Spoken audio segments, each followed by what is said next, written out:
Static data members क्या होते हैं सी प्लस प्लस के अंदर। तो देखें, आप लोगों ने क्या करना है, आप लोगों ने 5 बातों को याद रखना है। ठीक है, जो स्टैटिक डाटा मेंबर्स होते हैं हमारे, वो डिक्लेयर होते हैं इनसाइड द क्लास। ठीक है, और इसके बाद क्या आता है कि initialise outside the class using scope resolution operator. ठीक है, तो ये इनिशियलाइज कैसे होते हैं, ये आउटसाइड द क्लास इनिशियलाइज होते हैं और हम स्कोप रेजोल्यूशन ऑपरेटर यूज़ करते हैं। ठीक है, तो स्कोप रेजोल्यूशन ऑपरेटर क्या होता है, वो होता है ये डबल डॉट्स लगते हैं। ठीक है, उसके बाद तीसरी बात क्या है कि static data members are shared among all the objects. ठीक है, ऑल ऑब्जेक्ट्स आना था यहाँ पे, डेटा ऑल ऑब्जेक्ट या डेटा मेंबर्स इन क्लास। ठीक है, तो ये क्या होता है कि जितने भी डेटा मेंबर होते हैं हमारे क्लास के अंदर, वो उन तमाम के अंदर शेयर होता है। ठीक है, अगली बात क्या है कि only single memory location is allocated in RAM. तो जो हमारी रैम होती है उसके अंदर स्टैटिक डेटा मेंबर जो होता है उसके लिए एक सिंगल मेमोरी लोकेशन ही एलोकेट होती है। ठीक है, उसके बाद क्या आता है कि memory allocated outside the object. तो जो हमारे ऑब्जेक्ट होते हैं उनसे बाहर जो है वो मेमोरी एलोकेट होती है। ठीक है, अब मैं आपको इन सब 5 बातों का मतलब बताता हूँ बारी बारी। देखिए, सबसे पहले मैंने बात आपको कही कि हम जो है वो क्लास बनाएंगे। पहली बात क्या है कि डिक्लेयर्ड इनसाइड द क्लास, तो हम क्लास बनाते हैं। ठीक है, सपोज करें इसका कोई नेम है, तो हमारा जो स्टैटिक डेटा मेंबर होता है वो इनसाइड द क्लास डिक्लेयर होता है। ठीक है, जैसे कि मैं यहाँ पे लिखूँ स्टैटिक इंट डिक्लेयर। ठीक है, तो ये किसके अंदर है, ये है क्लास के अंदर डिक्लेयर किया है। उसके बाद मैंने आपको क्या बताया कि ये होता है इनिशियलाइज जो होता है वो आउटसाइड द क्लास होता है स्कोप रेजोल्यूशन ऑपरेटर की मदद से। तो इसको मैं जब लिखूं तो मैं यहाँ पे लिख सकता हूँ इंट और फिर क्लास का नेम आता है, इसको कॉपी करते हैं, इसको पेस्ट करते हैं यहाँ पे। उसके बाद क्या आता है कि ये स्कोप रेजोल्यूशन ऑपरेटर आता है और ये देखें ये कह रहा है इंट डिक्लेयर, तो इसको मैं यहाँ पर पेस्ट कर देता हूँ, यहाँ पे लिख देता हूँ। ठीक है, तो ये क्या हो गया, ये आउटसाइड द क्लास डिक्लेयर हो गया। अच्छा, उसके बाद मैंने क्या किया कि static data member are shared among all the objects in the class, और ये नीचे है कि only single memory location is allocated in the RAM. तो अब मैं ये 2 बातें बताता हूँ आपको। इसको मैं डिलीट करता हूँ। ठीक है, और इसके बाद अब मैं क्या करता हूँ, यहाँ पर मैं देखिए आपको बताता हूँ ये तीसरा पॉइंट।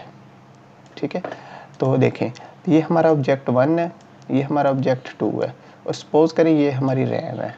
ठीक है, ये हमारी क्या रैम है। ठीक है, अब रैम के अंदर क्या होगा, ऑब्जेक्ट 1 है, ऑब्जेक्ट 2 है। ठीक है, अब इसके डेटा मेंबर कितनी है, 1 2 3 4। तो obj1 जो ऑब्जेक्ट 1 है उसके डेटा मेंबर कितनी है, 4 है। तो ये सिंपल डेटा मेंबर है। ठीक है, कोई स्टैटिक नहीं है। ठीक है, उसके बाद क्या है कि obj2 यानी कि ऑब्जेक्ट 2 है, इसके भी 4 हैं डेटा मेंबर। ठीक है, ABCD। अब क्या है कि नॉर्मल जो हमारा प्रोसेस होता है जब हम ऑब्जेक्ट बनाते हैं और उसके जो डेटा मेंबर होते हैं वो मेमोरी के अंदर कुछ इस तरह से रिप्रेजेंट होते हैं। ठीक है, अब मान लें कि मैं ये जो D है ना इसको मैं स्टैटिक कर देता हूँ। ठीक है, तो जैसे ही D स्टैटिक होगा तो ये यहाँ से ख़त्म हो जाएगा। ठीक है, यहाँ से ये ख़त्म हो जाएगा और ये यहाँ नीचे आ जाएगा। तो फिर जो है वो रैम के अंदर ऑब्जेक्ट्स के साथ कुछ इस तरह की रिप्रेजेंटेशन होगी। ठीक है, जैसे कि ये देखें, अब इसका सिनेरियो देखें कैसे है। ये 3 ऑब्जेक्ट्स हैं सिंपल, और ये जो हमारा D है इसको मैंने स्टैटिक बना दिया, और ये मैंने नीचे लिख भी दिया कि static data member shared among all simple data members. ठीक है, तो अब ये जो D है ना, ये देखें, अब मैंने साथ में क्या बताया था कि only single memory location is allocated in RAM. तो ये एक सिंगल मेमोरी लोकेशन बन गई क्योंकि हमने इसको स्टैटिक कर दिया। और अब ये जितने भी ऑब्जेक्ट हैं, ऑब्जेक्ट 1 और ऑब्जेक्ट 2, ये इसको शेयर कर सकते हैं आपस में। ठीक है, memory allocated outside the object, तो ये देखें ये ऑब्जेक्ट है आपके। ठीक है, और ये है ऑब्जेक्ट के अंदर जो है ये इसकी रिप्रेजेंटेशन हो रही है, लेकिन जो हमारा स्टैटिक है वो इस ऑब्जेक्ट के बाहर है। ठीक है, आई होप सो कि आप इस बात को समझ गए होंगे। तो अब हम क्या करते हैं, अब हम अपना मेन जो है वो प्रोग्राम लिखते हैं। ठीक है, सबसे पहले हमारा बेसिक प्रोग्राम आएगा। तो देखिए सबसे पहले हमारा क्या है, ये बेसिक प्रोग्राम है आपके सामने। तो इसके अंदर क्या है, hash include iostream using name space STD int main और रिटर्न 0। ये हमारा हो गया बेसिक लेआउट प्रोग्राम का। तो इसके बाद हम क्या करेंगे, हम यहाँ पर एक क्लास बनाएंगे। तो हमने क्लास बनाया स्टूडेंट्स, उसका नेम है। ठीक है, अब इसके बाद हमने क्या करना है कि क्लास के अंदर हमने प्राइवेट एक्सेस स्पेसिफायर का यूज़ किया है और यहाँ पर स्टैटिक इंट आर, इसको यहाँ पर हमने क्या किया है, डिक्लेयर किया है इनसाइड द क्लास। ओके, और उसके बाद हमने क्या किया, यहाँ पर एक अपना कैरेक्टर लिया है। ठीक है, यानी कि स्ट्रिंग बनाई है अपनी, उसका नेम जो है वो 50 कैरेक्टर तक का होगा और इंट रोल नंबर लिया और इंट मार्क्स लिए। तो अब इसके बाद हमने क्या किया कि हमने पब्लिक एक्सेस स्पेसिफायर का यूज़ किया है और ये क्या बनाया हमने, कंस्ट्रक्टर बनाया। और इसके कंस्ट्रक्टर क्या होता है कि सेम नेम ऑफ क्लास होता है, तो इसका नेम क्लास का स्टूडेंट्स है, तो कंस्ट्रक्टर का नेम भी हमारा सेम नेम ऑफ क्लास है। ये देखें, फिर से देख लें, क्लास का नेम स्टूडेंट्स है, कंस्ट्रक्टर का नेम भी स्टूडेंट्स है। ठीक है, इसके अंदर हमने क्या किया है कि हमने r++ कर दिया है जो हमारा स्टैटिक वेरिएबल है। ठीक है, और साथ में हमने क्या किया कि ये r जो है इसकी वैल्यू जो होगी वो हमने रोल नंबर को असाइन कर दिया। तो every time when object is create, तो क्या होगा कि हमारा रोल नंबर जो है वो ऑटोमेटिकली असाइन हो जाएगा। ठीक है, तो हमें रोल नंबर जो है वो देने की ज़रूरत नहीं पड़ेगी, इनपुट करने की ज़रूरत नहीं है। तो इसके बाद हम क्या करेंगे, इसके बाद हम कंस्ट्रक्टर के बाद हमने अपना बनाया है वॉइड इनपुट का फंक्शन। ठीक है, तो ये देखें, ये हमने बनाया है वॉइड इनपुट का फंक्शन। तो इससे हम क्या करेंगे, यूज़र से वैल्यूज़ इनपुट करवाएंगे। यूज़र को हम कहेंगे कि वो एंटर करे नेम, स्टूडेंट का नेम एंटर करे और स्टूडेंट का क्या करे, जो है वो मार्क्स को एंटर करे। ठीक है, और यहाँ पर एक बात हम यूज़ करेंगे cin.getLine नेम और ये 50 कैरेक्टर। तो ये क्या करेगा, इसको बाउंड कर देगा कि यूज़र जो है वो 50 कैरेक्टर से ज़्यादा नेम जो है वो एंटर ना करे। ठीक है, तो ये होता है आपका स्ट्रिंग। तो इसके लिए हम क्या करते हैं, cin.getLine का यूज़ करते हैं। उसके बाद हम अपने पैरामीटर के अंदर हमने क्या किया कि हम अपने ये नेम पास कर देंगे। ठीक है, और उसके जो है कैरेक्टर की लेंथ कितनी है, 50 है, तो हम ये पास कर देंगे। उसके बाद सिंपली हमने जो है वो एंटर करवाए स्टूडेंट के मार्क्स और उसके बाद हमने क्या कि एक इग्नोर वाले फंक्शन को यूज़ किया है। तो ये क्या करेगा, ignore the new line character left in the input stream after cin। ठीक है, और इसके बाद हमने क्या करना है कि इसके बाद हमने करना है कि void show के फंक्शन को कॉल करना है। ठीक है, यानी कि कॉल नहीं करना है इसको, हमने void show के फंक्शन को यहाँ पे बना लेना है। ठीक है, void show लिखना है और यहाँ पे सी आउट करवा देना है। सी आउट हमने क्या करवाना है, रोल नंबर करवा देना है स्टूडेंट का नेम करवा देना है और स्टूडेंट के मार्क्स। ठीक है, तो नेम और मार्क्स जो हैं वो यूज़र एंटर करेगा और रोल नंबर जो है वो ऑटोमेटिकली असाइन हो जाएगा। तो इसके बाद हम क्या करेंगे, यहाँ पर जो है वो इनिशियलाइज़ कर देंगे स्टैटिक डेटा मेंबर को।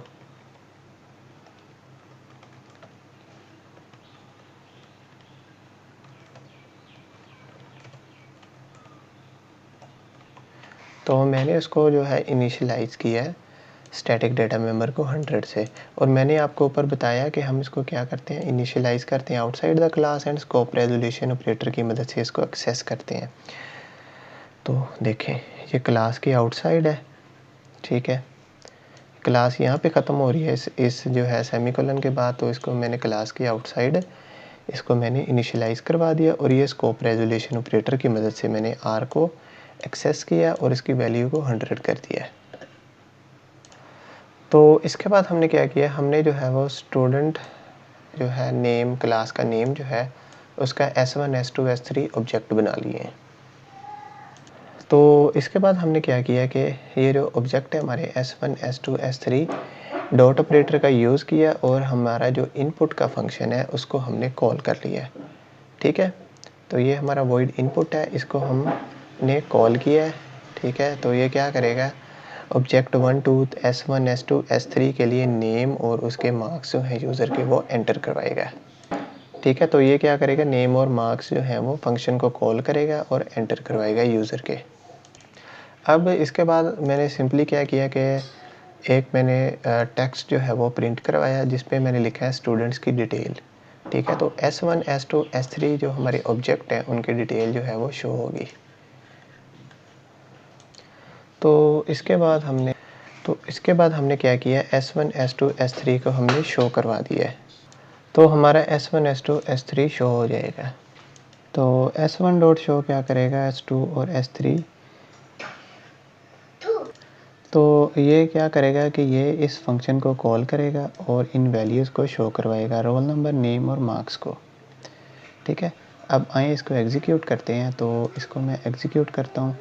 तो यहाँ पर एक आ गया है एरर, तो सी आउट इंटर स्टूडेंट नेम।